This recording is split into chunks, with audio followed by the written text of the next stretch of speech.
In the heart of the state-of-the-art, at the dawn of the next stage in entertainment, you found No Proscenium.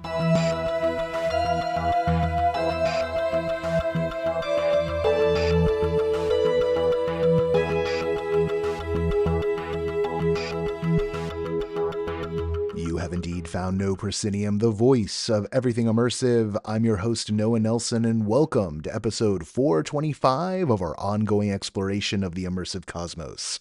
Joining us this week is Gry Worre Hallberg, the artistic director of Copenhagen-based Sisters Hope, a performance group and movement organized around the idea of creating an ecological awareness of connectivity, outlined in the book Sensuous Society, Carving the Path Towards a Sustainable Future.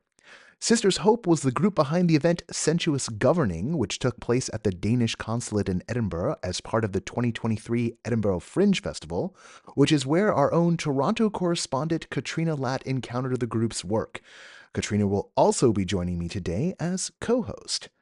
Before we get there, I just wanted to thank everyone who came out to our meetups this past Monday in New York City and LA at the Cell Theater and the Roguelike Tavern, respectively. We had packed houses in both spots, and we're definitely going to do this again sooner than later. Not so much that it loses its specialness, but look out for more events later this spring. Remember, No Pro backers get first crack at tickets to these things, along with access to our Discord, where you can connect with fans and creators, and it's the only way to get the newsletter these days. Head over to patreon.com/NoProscenium for the hookup. This week, we've got a raft of new and returning backers to thank: MKK Turner, Carl Miller, David Thomas, and Nicole Thayer. Thank you all for joining up. You are keeping us going in times that are not easy for independent media, particularly as a bunch of people have lost their jobs and are starting new things. But we've been out here. We've been out here for 10 years and kept alive thanks to all of you. As always, big thanks to our sustaining backers: Samuel Mostry, Chris Woolman, Samantha Davison, Eric Shamlin, Elaine, Daryl, John Boulette, Cameo Wood, Jay Bushman, Jerome Joseph Gentis, Kurt Collins, Ryan, David Bassick, Richard Ayers, Lonnie Hands-On, Lecker LeCool, the Ministry of Peculiarities, and Jan Budman. And hey, if you want to hook this community up with something special, reach out to me at noah@noproscenium.com. We are always have the door open to talk about sponsorship and other things of that nature. If you've got a show that you're looking to get attention for, two ways to do that. Go to www.everythingimmersive.com and submit the show into our listing system. That's how things get in the newsletter, and become candidates for our coming soon coverage. And you can also fire off at pitches@noproscenium.com. Great idea to do that after you've filled out the Everything Immersive, because then you can say, hey, I already did this and you wanted to reach out about reviews or whatever you're after at the moment. Okay, with that, let's get into this week's episode.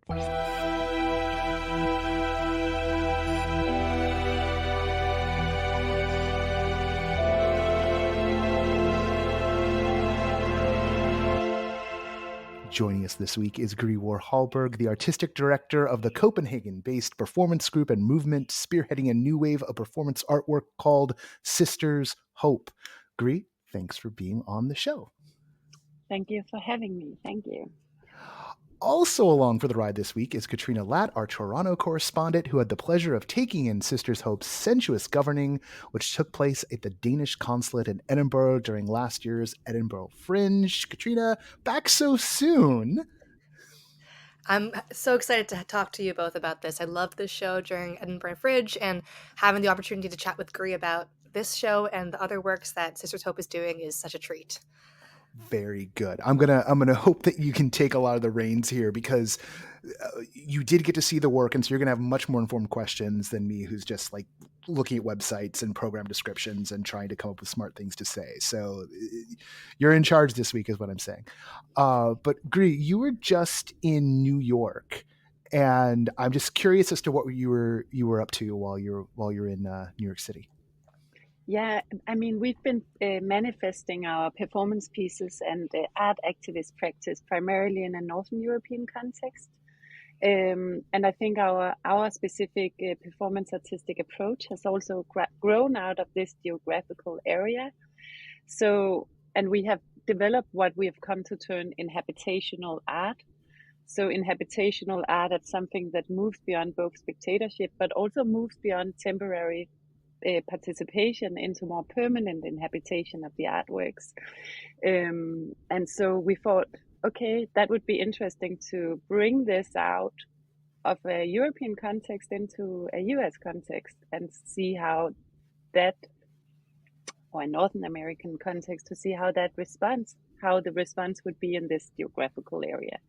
And also, we work with what we call democratizing the aesthetic. So this inhabitational artwork is also about opening more poetic and what we call sensuous, which is primarily sensory-based modes of being in the world, to open that up to as many people as possible. So we also perceive it at least both as a performance practice, but also as a movement. So to expand beyond our own geographical area, actually. So we were there to explore and learn and listen and understand context.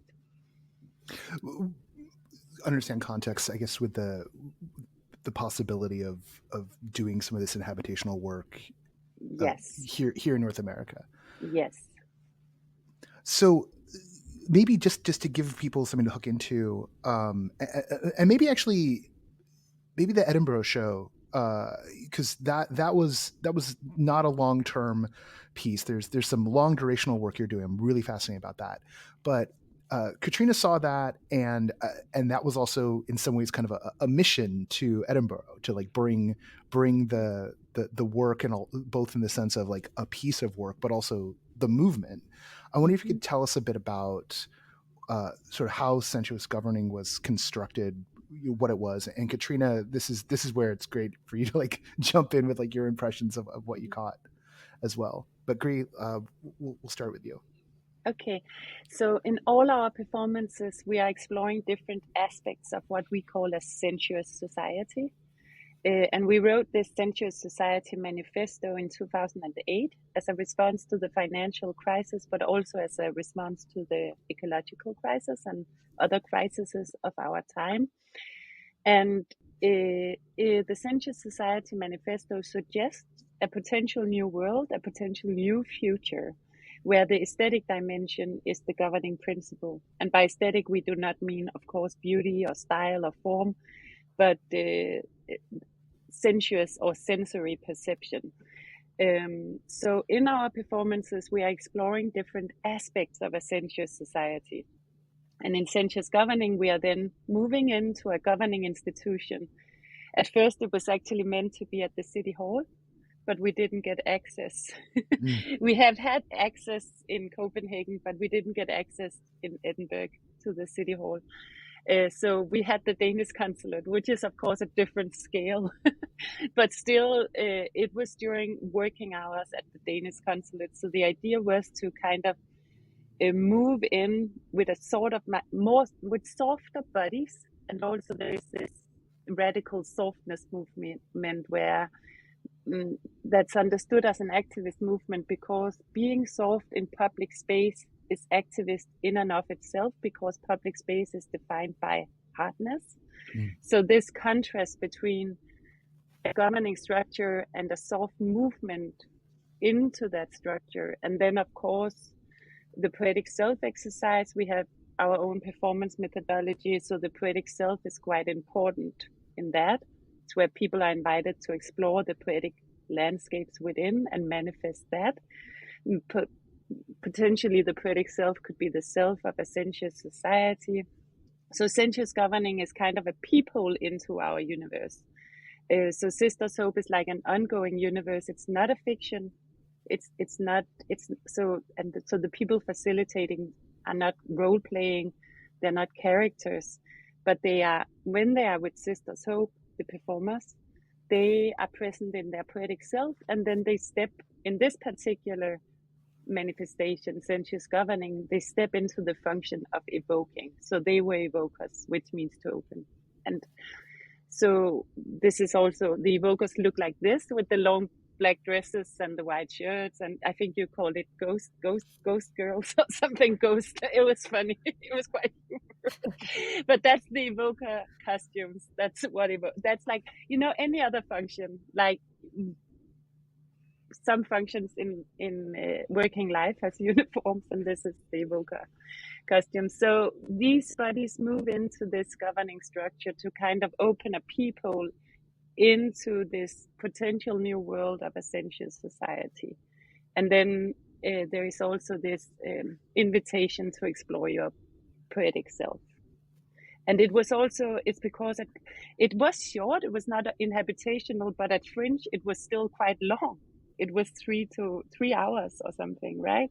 So we had to find something that could enter into that context and open this peephole within a framework that's not ours. We kind of create our own frameworks ideally, but we're still working within an art industry that has other modus operandus, right? Like, for example, a certain time frame for a show, which we would not understand as a show, but as a manifestation, a peephole, a crack into a sensuous society, a small opening. Yeah. I find that so fascinating that the space that you had at the Danish Consulate wasn't your initial spot, because part of what made that show resonate with me was that space and moving up there's a spiral staircase that we were moving up. So it's very fascinating for me that wasn't the initial set that you were dealt with, because you did such an immaculate job of really incorporating that into it. I actually saw Sensuous Governing on my very first day in Edinburgh. I was incredibly jet lagged. I was so tired, and that show just rejuvenated me. It almost felt like a meditation. As you were saying, it really helped me ground myself and connect with my senses. And I really do think that helped set the tone for the entire festival for me, and being very present. And I like what you were saying too about being vulnerable in public space, especially as a woman who's traveling in a foreign culture and foreign country, even though Europe is very safe. Always have your guards up. It's always the type of thing where I'm more guarded and more wary whenever I'm traveling abroad versus back home.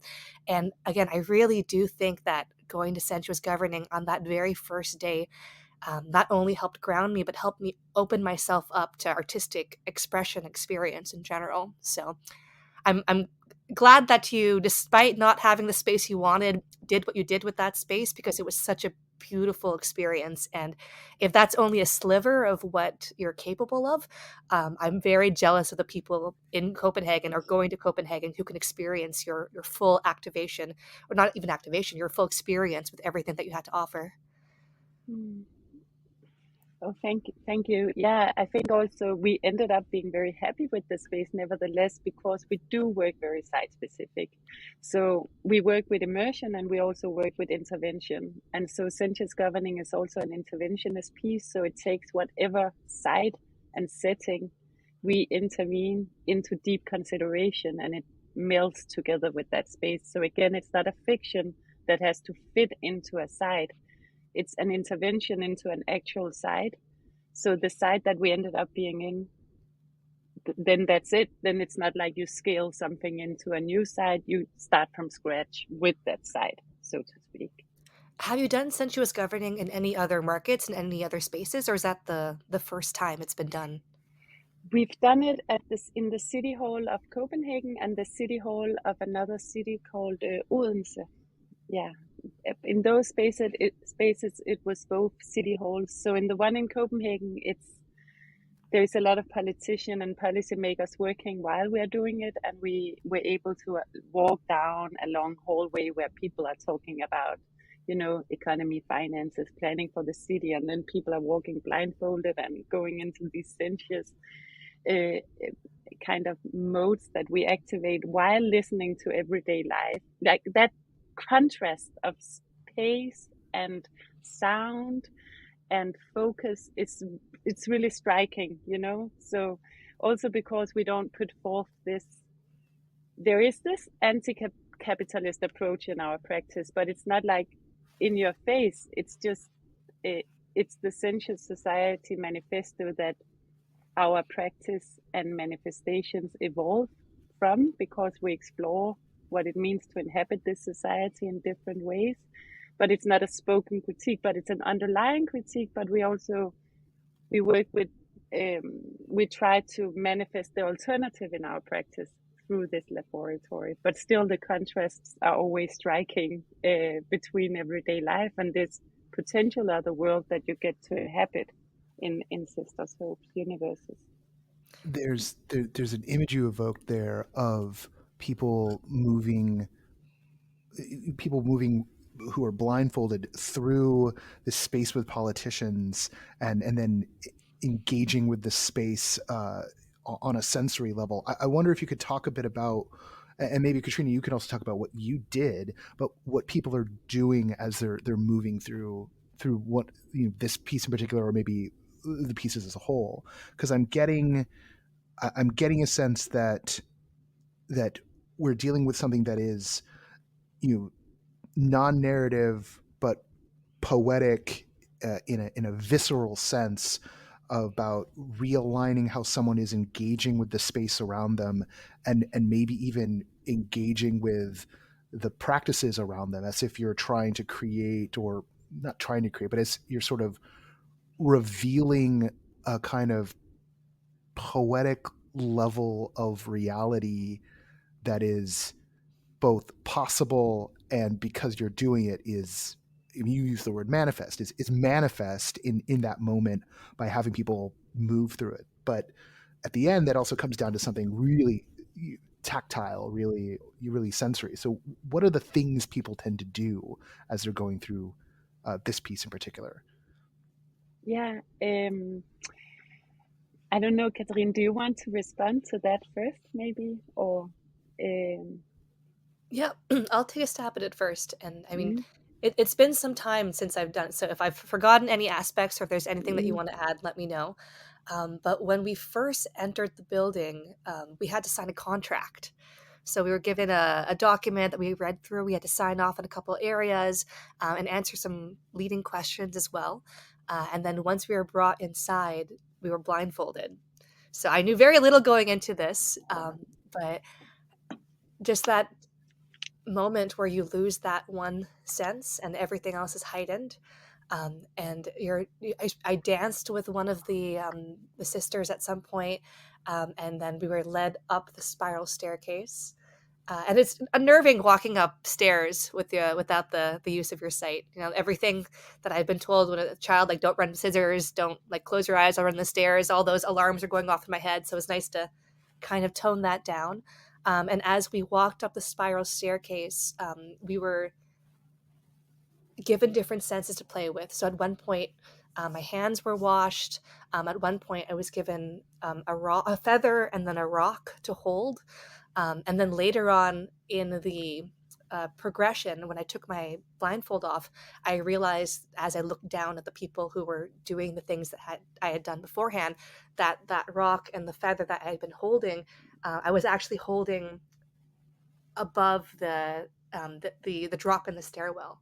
So actually, if the people who were there with me had not been holding my hands properly, or if I had, for whatever reason, dropped the rock, I could have dropped it on someone underneath. So that was a little unnerving, but I think really helped to tie together the whole idea of being present in your senses, but also the whole idea that what we were experiencing was very much a communal thing that we were doing all together. I also think you talked about how, so we work a lot with a framework, we call it framework, and then within that framework, it's lived life. We wouldn't call it improvisation, because that connotes to something theatrically, a theatrical exercise, which it's not. It's more that we donate our bodies to inhabit a sensuous society. So when we do our manifestations, we live in a sensuous society, and then our performative exercise is to inhabit that sensuous society as deep as possible, and then that transmits to the people we invite in. So someone described it as not being a trick. So in that way, it's quite different from maybe other immersive performance where the fiction is very thick, or you're kind of like, it's a little bit of a trick. You live inside a set design, you're imagining you're somewhere else, but you're really not. It's the same here. you're imagining to be in a sensuous society, but you also really live it because we live it. We take that premise as a given, not as a trick. It's our reality when we do it because we make that decision that now we live in a sensuous. And I think that's the performing bodies transmit that more than doing one exercise performatively strong. It's a transmission of them dwelling deep into their poetic self and inhabiting a sensuous society, and then relating from that mode of being in the world to the audience participants that we would never call audience participants, but in Sensuous Governing citizens, in Sisters Hope Home inhabitants, in Sisters Academy students. So depending on the format, the audience participants are co-explorers. In Sensuous Governing, they're approached as citizens.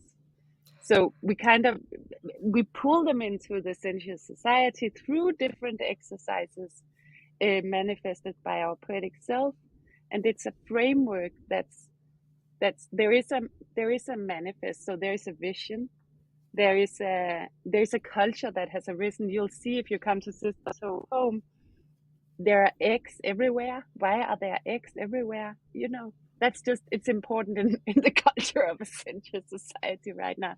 There's a certain way people may be dressed, the people manifest their poetic self, but it's improvised. We would not use that word, but it's lived life within the framework. So the way also, I'm the artistic director, I direct, but I don't direct. I kind of teach people the methodology of finding their poetic self, and then the way we do sessions and evoke sensuous exercises, but then they live in that with their practices, if that makes sense. So it's like in between.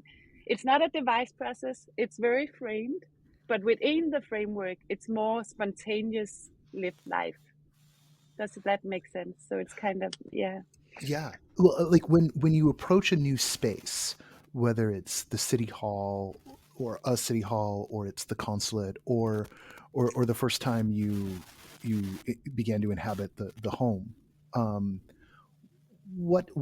how do you get into the revelation of this dimension, for lack of a better term? Like, what do you have a, you say you have a frame. Is there an opening process of getting folks to explore the space? Is it something innate to each evoker that they're exploring kind of at their own pace, or do you have kind of a line of inquiry when you're first encountering a new site? Yeah, so I mean, some sites we completely transform, like Sisters Hope Home. So in that case, it's very visual, like it's scenographic. But in the Danish Consulate, for example, there was no set design, it's only bodies. So it's two different strategies depending on whether we completely transform the space or we just intervene. But when we don't, like, so there is a visual transformation of space sometimes, which makes it bigger. When we don't transform, it's more interventionist. We have an auditive framework, so the soundscape is installed in these spaces that we transform more. We have a soundscape that's everywhere, but in the consulate, it's also silence or sometimes humming, or so there is both a visual and auditive, and also the performative bodies are part of the. So when we do the interventions where we don't transform the space, the performers become space transformers, because they become images in space. So the performers are both, especially in a format like Sensuous Governing, they're both like installation pieces in and of themselves. So the training is also about being aware that you are an image in space, and how that image, it can also be a portal to the mystery or something otherworldly. And then we do go through, a training program. So in the Sisters Performance Method, there are 3 levels. It's like finding your poetic self, externalizing your poetic self, and relating from your poetic self. And it's through that methodology that the performers find out, how do I relate from my poetic self? And then there are some overall frameworking, that the slowness, the silence, the stillness, that is almost always there in Sisters Hope in the frame, because that contrasts everyday life so much, because our everyday life right now in our time is fast and loud. So just being still or silent and slow is a contrast. So in that way, that can also be a portal into another way of being in the world that's simple. And then within the spaces, for example, in home, where there are many performers doing different sessions based on their poetic selves. Some sessions are very loud and very rowdy or very dirty, with soil, but that's held by this overall framework that creates like otherworldliness when you just enter from the outside. Yeah. Tell us more about the home, because this is from one point of view, this is a long form durational work that Sisters Hope is doing.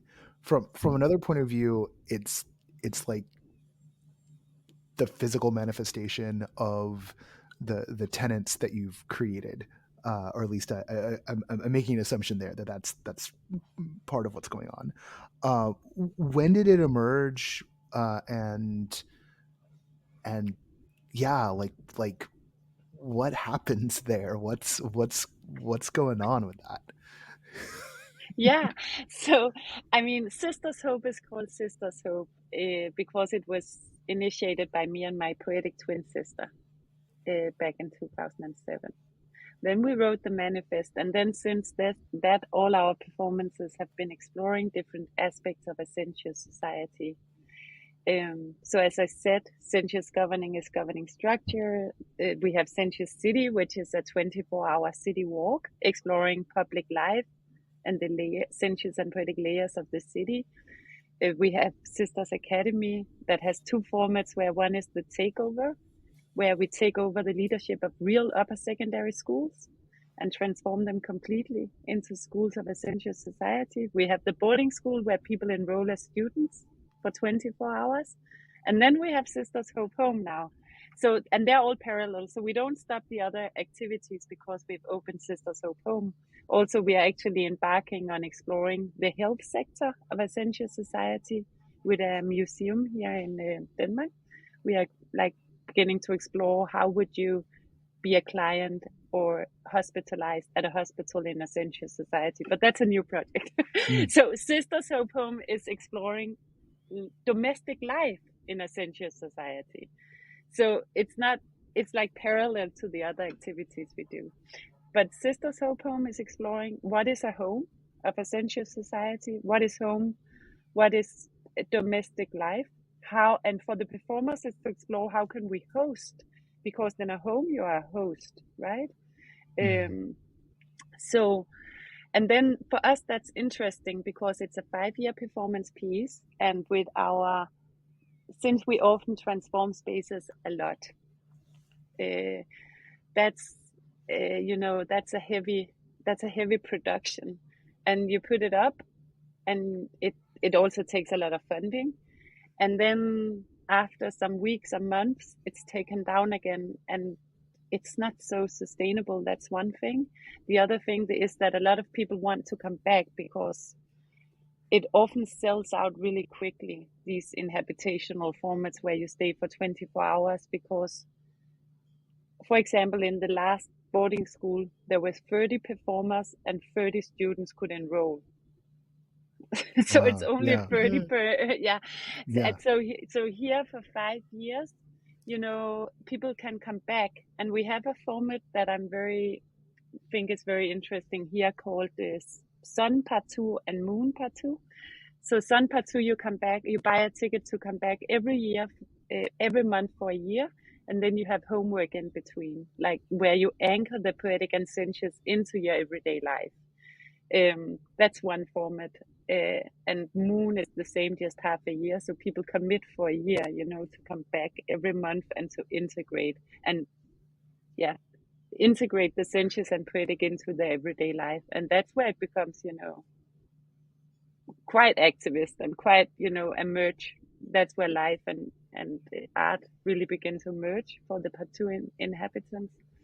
And And then we also have other participatory levels here, like people who come for 24 hours. We have residency programs where people come to do both researchers, artists, teachers, activists, whatever, comes to do residency programs here to explore their own framework, their own practice, to explore their own practice within the framework of a sensuous society.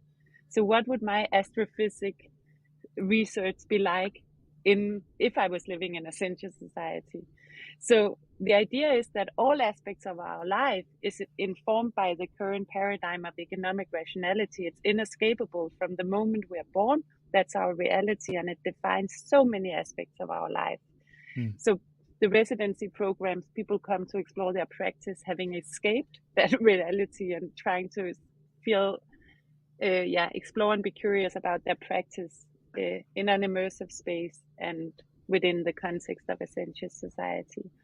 And then we also have a sensuous learning program for the local community, children and young people who come here to have sensuous learning classes and explore their poetic self, in school contexts or kindergarten context or even nursery context. Yeah. So because we have a 5-year performance piece and a home, we can unfold all these different participatory levels and really begin to work with what we call democratizing the aesthetic. Yeah. And then it's more permanent. I also think we've explored this kind of post-liminal longing. So when people have been in our universes, many long to come back. And then it's like, in 2 years in Helsinki, you can come, but here you can come back on a more permanent basis. So we also talk about a movement away from post-liminal longing into constant belonging. And that's linked to many participants' experience of wanting to come back and then not being able to because maybe the next immersive performance is happening in 2 years in some other part of the world. So this thing about enabling, so Sisters Hope Home is also enabling for people to have constant belonging rather than post-liminal longing, which for me also makes sense in terms of moving away from not only spectatorship and temporary participation into more permanent inhabitation of the arts. And maybe the last comment in relation to that is also that we talk about the poetic self being inherent. So the poetic self is not a fiction or a character. It's inherent poetic potential that we all have. And it's just latent in our life. And then when we, like I say, manifest our performances, because then that latent, inherent poetic sensuous life become manifest in the world. So it's always there, but our environment doesn't call for, it's not called forth because we don't live in an environment that supports that part of our being. But when we immerse in environments that supports that part of our being, it can emerge, it can manifest. Yeah. This all makes a lot of sense to me, actually. So Okay. I fully grok it. Like I have this as in my middle school years, I had this kind of wild idea. And there's a resonance here. This isn't the same idea. I had this wild idea that if I knew enough about a fictional reality, I could transport myself there, like bodily, which obviously you can't do. But there's a way in which if you behave as if you are moving through that space, you start to take on the qualities of that space, and then that space can start to be reflected by your own actions because you're sort of making that space around you. This has like I'm feeling resonance there for me because this notion that there are modes of being of moving through our reality that, like you say, are latent, right? That are within us that we don't allow ourselves, and that the space around us doesn't afford for us. And then when you shift that paradigm, when you shift so that you are inviting people and then making physical affordances for that, then it kind of just can start tumbling out of you, right? Like it's not even by design or script. It's just behavior that emerges, and then suddenly we are bringing forth this alternate reality, if you will. And I feel like a lot of people, when you get into the wide realm of immersive and people making long form immersive theater pieces or alternate reality games, while they may be conjuring fictions to do this, all of it is scratching around this idea of how do we move through space? Who could we be if we were abandoned's the wrong word, but if we were setting aside our day-to-day persona for a bit and embracing a different aspect of ourselves. One thing I really loved about Sensuous Governing, actually, I mentioned earlier how one of the first things we did was answer a bit of a questionnaire. At the end of the experience, we were asked to revisit our answers to that and to reflect on how us connecting with our senses and with the quiet and the groundedness impacted our perception of those answers that we gave previously. And I loved that. I really did, because it, like Gry was saying, it added a bit of the permanence to it. It made it more than just a fleeting experience. And by taking that time to really reflect and to write things down, it really stuck with me longer and helped me to, like you were saying, Noah, create that world, that environment, and have it stick with me for longer. So that whole concept, I think, was written into the whole way that Sensuous Governing worked. And I would love to see the way it comes to life within your other experiences as well, too. Yeah. And I also think it's really important that, because now I talk a lot about democratizing the aesthetic, enabling and creating spaces to unfold and manifest inherent poetic potential that our everyday doesn't allow for. But it's really important also to say that artistic quality is important, because that's the portal. So it is art pieces, because sometimes people, so that's the portal, it's so it can't just be a random setup of slowness and sensuousness. Maybe it can, but then that's not what we are doing. So we are really also interested in this being so specific and so precise and trained so much and create art pieces that can open like a portal to the mystery or the otherworldly or the latent poetic life. Because if that's not there, it's not really an invitation. Sorry. If that's not there, it's not really an invitation. Then, it's so it's that care for the artwork is also really, really important. And I think it's good to mention that when we talk about all these other healing aspects of the practice, which is there because our society longs so much for other modes of being in the world. We all know how dysfunctional our current paradigm is right now, and we can create alternatives, we can create practices, and art can be used for that as well. That's also why Marcuse pointed that the aesthetic dimension, and Haraway looks towards the arts today to understand multi-species kinship and stories of how that can unfold, because art does that. It has that freedom to create different ways of inhabiting the world. But when it really works, that's where the artwork is also where it's really strong and takes artistic practice really serious. So I think there is a lot to unpack in the arts, a lot to understand also in its methodology. So it's not compromising the methodology, it's taking it extremely serious and applying it into other parts of society as well. It's paradoxical because on one hand we kind of, when art became autonomous and we have the positions of the art genius as someone with a very special transcending intelligence, we don't subscribe to that at all. We talk about democratizing the aesthetic and that everyone has inherent potential, they just need environments to unfold it. But at the same time, we don't talk about art being applied or being colonized by our current paradigm and just be translated we talk Sensuous Society, art is the governing structure. So it's a turnaround. It's not art being applied to support another agenda. It's art setting the agenda, but then helping and supporting economy or politics, or it's the governing structure of that system. So then how would we do politics if we were living in a sensuous society? We would do it differently. Today the cultural ministries they have very low budgets, and it's not prioritized in any way.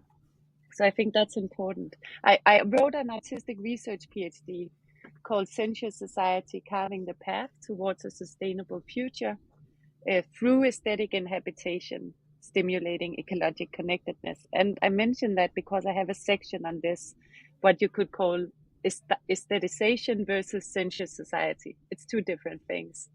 So aestheticization is capitalism kind of using art to fuel another agenda, but sensuous society is a society in which everything serves the aesthetic dimension. And it's not a conclusion, because we don't know, that society would probably be dysfunctional as well. It has dysfunctional aspects. It's not a conclusion, but we are trying to put to debate how under prioritized it's been. Yeah. Mm-hmm. But we're not concluding. No. Yeah, it's not a teleological endpoint that's being sought. It's an intentional inversion of the current order in order to understand where the balance point should be, right? Exactly. Like we're deeply out of balance, and the only people denying that are either deeply in pain or profiting greatly from ignoring the lack of balance. This has been fantastic. You mentioned the home is a 5-year durational project. What year are you on of that? How much more time is left for the home? We are on the 3rd year, I think. We have it closes in December 25, unless we decide to continue. But as of now, it closes in December 25. All right, so you have 2 more years. Yeah, you got 2 more years. I have to get myself to Copenhagen. I've been daydreaming and looking at flights. When I was in Edinburgh as well, I did meet a couple other Danish people who were telling me how they've been to some of the other things that you've done and how much they loved it. And like you were saying, how Sensuous Governing really only scratches the surface. So as soon as I can find a good flight, I'll give you a call, Gry. Yeah. Fantastic. Well, Gry, thank you so much for opening a little verbal portal into the world of Sisters Hope for us today. We'll have links to everything in the show notes. Your website has got it all. That's the easy part. So if people land on the website, they'll be able to find everything you talked about the book you talked about the home. Everything is there, and I encourage people to explore. And hopefully, your visiting New York has inspired some stuff, and maybe there'll be a manifestation here in North America before too long. So thank you. Thank you.